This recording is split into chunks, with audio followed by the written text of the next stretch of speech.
أعزائي المشاهدين مشاهدينا الكرام مشاهدينا ومتابعينا في كل مكان، أهلا ومرحبا بكم. النهارده من مركز قليل قرية الباسل، جايين كلنا من محافظات مصر، جاي جميع محافظات مصر جاية كلها تهنئ وتبارك طبعا معالي المهندس سعيد أبو المجد، ومعانا أحد الشخصيات العظيمة نتعرف بها.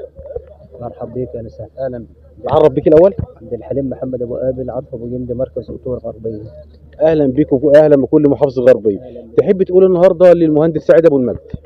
المهندس سعيد راجل محترم وصاحب واجب، واحنا كلنا جايين نهنيه ونبارك له ونقدم له التهاني في فرح ابنه، ويا رب يتمم عليه بخير وعلى ابنه ان شاء الله، ويكون فرح سعيد عليه وعلى الاخوه المسلمين جميعا يا رب، ودايما نشاركه في الافراح. وراجل محترم جدا وصاحب واجب، وكل الناس بتعزه وبعز كل الناس صراحه.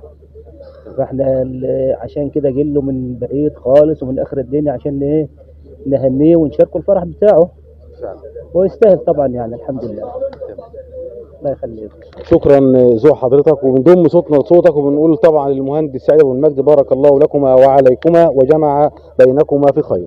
ومعانا احد الشخصيات العظيمه، تعرف بيك؟ فريد ابو جعور، مركز طنطا غربيه.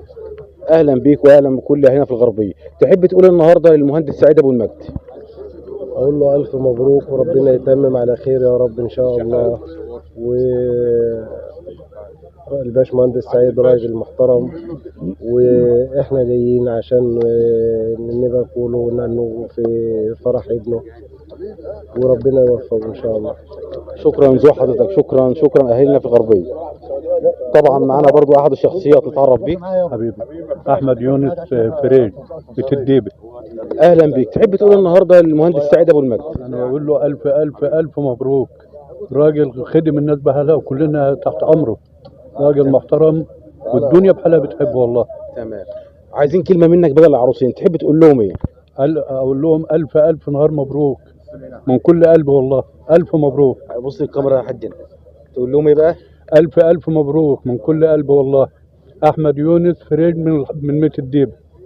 اهلا بيك. طبعا ليك. اهلا بيك. اهلا بيك وشرفتنا والله. شكرا لذوق حضرتك.